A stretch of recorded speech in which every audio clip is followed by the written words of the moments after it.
రమగారు నమస్తే జయ. రమగారు శ్రావణ మాసంలోకి అడుగు పెట్టబోతున్నాం. అధిక శ్రావణ మాసం రావడంతో మనకు కొంచెం లేట్ అయింది. లేకపోతే ఈ పాటికి మనం శ్రావణ మాసంలో ఉండేవాళ్ళమేమో బహుశా. మరి శ్రావణ మాసం యొక్క విశిష్టత, శ్రావణ మాసం అనగానే అందరికీ మనకు గుర్తొచ్చేది వరలక్ష్మి వ్రతం. లక్ష్మీదేవికి ప్రత్యేకంగా మనం పూజలు చేసుకుంటాం. ఆడవారంతా కూడా నోములు నోచుకుంటూ ఉంటారు. సో ఈ మాసం యొక్క విశిష్టత ఒకసారి మాట్లాడుకుందామండి. మనం ఏటా 5 ఏళ్ల నుంచి చెప్తూనే ఉన్నాం. ఏ సంవత్సరానికి ఆ సంవత్సరమే వరలక్ష్మి వ్రతాలు కూడా ఏటా చేసేవే.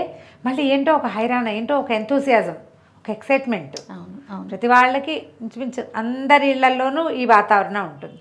ఇల్లు శుభ్రాలు చేసుకోవటాలు, కొత్త వస్తువులు కొనుక్కోవటాలు, కొత్త బంగారం కొంటాం, చీరలు కొంటాం, ఏమైనా నోములు, కొత్త నోములు ఉంటే అవి చూసుకోవటం, ఆల్రెడీ నోముల్లో ఉన్నవాళ్ళు ఎన్ని చేసాం ఇంకా ఎన్ని చేయాలి లెక్కెట్టుకోవటాలు, ఇబ్బందులు సబ్బందులు బోల్డని. వరలక్ష్మి వ్రతం అంటే ఈ మన శ్రావణ మాసం అంటే శ్రవణ సంబంధమైన మాసం. శ్రవణ నక్షత్రం వెంకటేశ్వర స్వామి వారి నక్షత్రం శ్రవణం. అయితే స్వామివారికి అమ్మవారు ఎట్లా అంటే నిత్యానపాయిని, స్వామిని వదిలి ఉండదు. వారికి సంబంధించిన ఈ మాసము లక్ష్మీప్రదమని, ఆమెను పూజిస్తే ఎక్కువ ప్రసన్నురాలవుతుందని చెప్తారు.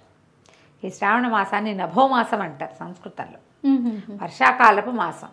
ఈ వానల్లోనే నోములు, వ్రతాలు, పూజలు, వానలు అవి ఇవి కలిసే ఉంటాయి. అంతే. అటగే పరిగెత్తుకుంటూ ఏదో షాపింగ్లు, సరదాలు, ఇంట్లో పనులు, శుభ్రాలు గిభ్రాలు చేసుకుంటాం. మనకు కొంచెం అవకాశం వచ్చింది కాబట్టి ఆషాఢంలోనే శుభ్రాలు కాకుండా అధిక శ్రావణంలో చేసుకుంటూ ఉండుండొచ్చు కొంతమంది. శ్రావణంలో ఈసారి 5 శుక్రవారాలు వచ్చినాయి, 4 మంగళవారాలు వచ్చినాయి.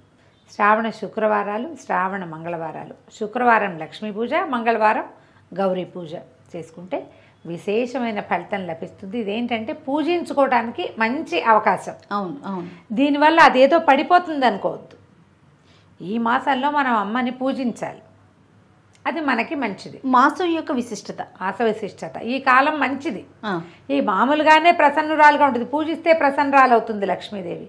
ఈ మాసంలో మరింత అధిక ప్రసన్నురాలుగా ఉంటుంది కాబట్టి వదిలేయకుండా ఏదో ఒక రోజు, ఏదో ఒక వారమైనా పూజ చేసుకోండి అని చెప్తారు. వరలక్ష్మి వ్రతం విధానంగా కలశం పెట్టుకుని వాయినం ఇచ్చి, తర్వాత ఏమో 9 రకాల పిండి వంటలు చేసి, ఇలా నియమంగా చేసే పద్ధతి ఉన్న వాళ్ళు అది చేసుకుంటారు. ఓకే.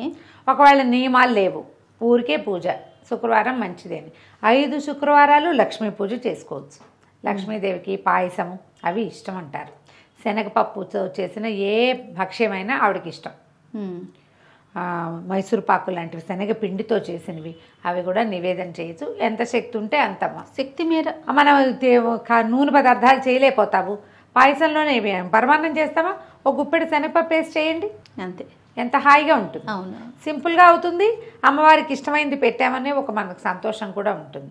అందుకని ఏం చేయొచ్చు, మన ఇంట్లో ఉన్నా లేకపోయినా మనం పూజ చేసుకోవచ్చు. ఓకే. పైగా ఒక సంవత్సరం చేసాం, నిరుడు చేసాం, ఈ సంవత్సరం చేయలేకపోతున్నాం, ఏదైనా కొంప మునిగిపోతుంది, అలా భయపడద్దు. కుదిరితే చేసుకుంటాం, లేకపోతే శ్రద్ధగా ఒక దండం పెట్టు. అపరాధ సహస్రాలు చెప్పుకుంటాం కదా మనం, అంతే కదా. మామూలుగా నిరుడు బాగా చేసుకోగలిగానమ్మా, ఈ సంవత్సరం నేను సేవించలేకపోతున్నా, నమస్కారంతో సరిపెట్టుకోమని ఒక అపరాధం చెప్పుకోవటం, ఓ నమస్కారం చేసుకోవటం. చక్కగా 5 వారాలు చేసుకోవచ్చు. సాధారణంగా మనకేంటంటే రెండవ శుక్రవారం పౌర్ణమి ముందు వచ్చేది వరలక్ష్మి వ్రతం కాబట్టి ఈసారి వరలక్ష్మి వ్రతం అట్లా వస్తుంది. మనకి మిగిలిన 3 వారాలు ఉన్నాయి కదా, జనరల్గా ఏం చెప్తారంటే 3వ వారం మురికి వారం అంటారు. ఎందుకంటారో తెలియజేయ, మా ప్రాంతంలో అంటారు. అంటే ఆ వారం పూజ చేయరు, వ్రతం చేసుకోరు, పూజ చేసుకుంటారు. మామూలుగా శుక్రవారం పూజ చేసి వరలక్ష్మి వ్రతం చేయడానికి 3వ వారం పనికిరాదని కొన్ని ప్రాంతాల్లో ఉంది. ఓహో. మా ప్రాంతంలో చెప్తారు 3వ వారం మురికి వారం అని. మరి ఎందుకు అలా అంటారో తెలీదు, దాని మీద ఎప్పుడు ఎక్కడా వినలా నేను, మా వాళ్ళే అంటూ ఉంటారు. అదేలేండి అదే. అవకాశం ఉంటే ఇక మొదటి 2 వారాలు కుదరలా, చివరి 2 వారాలు కుదరలా, 3వ వారమే కుదిరింది, ఏమిటి అంతే చేసుకోవడమే. ఇక అంత ఆలోచించడం అసలు అనవసరం అనిపిస్తుంది. అంతే. చివరి వారం కుదిరినా చేసుకోవచ్చు. 4 వారాలు పూజ చేసుకున్నాం, 5వ వారం కుదరలేదు, కొంప మునుగుతుందని పొరపాటును కూడా అనుకోవద్దు. దండం పెట్టడం, పూజ చేసుకోవటం. చిన్న నివేదన నుంచి పెద్ద రకాలు 16 రకాల కుడుములు పెట్టి, పదార్థాలు పెట్టి నివేదన చేసినా బాగానే ఉంటుంది. జనరల్గా 5 లేదా 9 చేస్తారు. కుదిరితే 5, 2 అంటే మామూలుగా అన్న నివేదనలు 3, నూనెలో వేసేవి 2 చేస్తారు. గారెలు, బూరెలు, పాయసం, పులిహోర, దత్తోజనం, లేదా పొంగలి, పులిహోర, దత్తోజనం, పొంగలి, పులిహోర, బజ్జీలు, అట్లా ఏదైనా అలా చేసుకోవచ్చు. గారెలు, బూరెలు ఏంటి ఒక నూనెతోటే మనం లాగించేస్తాం. అట్లా చేయొచ్చు. ఇంకొంతమందికి ఇంకో రకం అలవాటు ఉంటుంది. 9 ఉన్నాయి కదా, బజ్జీలు, తర్వాత పాలకాయలు, తర్వాత పాలపూరీలు, అమ్మవారికి ఇష్టమైన నివేదన పాలపూరీలు అని చెప్తారు. మరి ఆవిడ ఎప్పుడు తిన్నదో వీళ్ళు ఎప్పుడు చూస్తారో తెలియదు, కానీ నేను కూడా అదే అనుకుంటా, శనగపప్పు ఆవిడకి ఇష్టమని ఎందుకు చెప్తారు అని. ఇంక ఏ నైవేద్యమైనా అంతే కదా రమ్మగారు, పలానా స్వామికి పలానాది ఇష్టం, అదే అలా చెప్పేసుకుంటాం, అనేసుకుంటూ ఉంటాం. అందుకని చేసుకుంటాం. మీరు ఎలా కుదిరితే అట్లా చేసుకుని ఈ శ్రావణ మాసం మనకి 5 వారాలు వచ్చాయి కాబట్టి 5 వారాలు శుభ్రంగా సౌకర్యంగా అవస్థ పడకుండా, ఏ రకమైన కాంప్లికేషన్స్కి లోనైపోకుండా, భయపడకుండా, దీపారాధన మలిగిపోయిందని భయపడ్డం. ఏదో మైలు వస్తుంది రమ్మగారు, 2వ వారం చేసుకోలేకపోతారు, 3వ వారం చేసుకోవచ్చా అనే ప్రశ్న వస్తుంది, లేకపోతే 4వ వారం వరలక్ష్మి వ్రతం చేసుకోవచ్చా అన్న అనుమానం వస్తూ ఉంటుంది. చేసుకోవచ్చు, 4, 5 కూడా చేసుకోవచ్చు. ఏ వారం కుదిరితే ఆ వారం చేసుకోవచ్చు. శుభము అసలు అలవాటుగా చెప్పబడింది, కథలో చెప్పింది మాత్రం 2వ వారం. ఓకే, కుదరలేదు పౌర్ణమి ముందొచ్చే వారము అని చెప్పారు, ఆ రోజుకి కుదరలేదు, మరుసటి వారం చేసుకో అంతే. ఇంకా ఆ రోజు ఏం చేస్తాము, దాని మీద భయపడకూడదు, బెంగపడకూడదు అనుకుంటా చేయాలి. ఒక్కో సంవత్సరం మొత్తానికే కుదరదు మనకి, ఒక్కొక్కళ్ళకి. ఏం చేస్తారు, ఇది చేసే క్రమంలో ఈ నెలలో తులసి మొక్కలు నాటుకోవచ్చా? నాకు వచ్చిన ప్రశ్నలు చెప్పేస్తున్నా నేను. చెప్పండి. తులసి చెట్టు పెట్టుకోవచ్చా అని అడిగారు ఒకరు. శ్రావణ మాసంలో తులసిని నాటచ్చా? లక్షణంగా నాటుకోవచ్చు. అసలు ఆ ప్రశ్న ఎందుకు వచ్చిందంటారు రమ్మగారు? అంటే అట్లా నాటకూడదని ఏమన్నా ఉందా? ఎక్కడో వినో చదివో ఏదో ఎవరైనా అను, అబ్బో అలా పెట్టకూడదు ఇలా తులసి నాటడానికి కూడా ప్రత్యేకమైన దినాలు కావాలన్న ఒక ఇది మరి పూర్వకాలంలో ఉందేమో తెలియదమ్మా. నా మటుకు నేను నమ్మను. తులసి ఒక వృక్షరాజం, ఆరోగ్యదాయిని. మనకి ఏమంటారు, మన ఆధ్యాత్మిక రీత్యా కూడా తులసిని పూజించే వృక్షంగా మనం భావిస్తాం. దేవుడికి దండం పెట్టడానికి ఒక టైం ఏమిటమ్మా, పూజకి ఒక టైం ఉంది అంతే. అదేదో తులసి పూజ పొద్దున్నే చేయి, సాయంత్రాలు కాదండి పొద్దున్న చేయమంటారు. మొక్క నాటడానికి కూడా వాళ్ళు ఎవరో చెప్పారని మీరు కంగారు పడి ప్రశ్నలు వేస్తే ఎలాగా? పెట్టుకోండి, చక్కగా తులసి పూజ చేసుకోవచ్చు, తులసి దగ్గర దీపారాధన చేసుకోవచ్చు, ఇంట్లో పూజ చేసుకోవచ్చు. తులసి ఒకటి. ఇంకో రెండోది, ఎన్ని ఒత్తుల దీపాలు పెట్టాలి. మీరు ఏ కథల పుస్తకాలు చదివితే ఆ కథల పుస్తకంలో ఏం చెప్పబడిందో అది మీకు నచ్చితే అలా చేయండి. అసలు సాధారణంగా చెప్పబడింది సాధ్యం త్రివర్తి సంయుక్తం అని చెప్తారు. నూనె నెయ్యి వేసి, ఆజ్యం అంటే నెయ్యి, త్రివర్తి సంయుక్తం 3 ఒత్తులు అంటే బ్రహ్మ విష్ణు మహేశ్వరులని కొన్ని ప్రాంతాల్లో నమ్మకం. మేము 2 ఒత్తులవి 2 జ్యోతులు వేస్తాం. మా అమ్మగారింట్లో 2 ఒత్తులు కలిపి 1 జ్యోతి వేస్తారు. 2 ఒత్తులే వేసే విధానం మా అందరి ఇళ్లల్లోనూ ఉంది. శ్లోకంలో సాధ్యం త్రివర్తి సంయుక్తం అని ఉంది. ఏం చేస్తాం? అయితే 1, లేకపోతే 2, లేకపోతే 3, మీ ఇంట్లో ఏదైతే అది 1.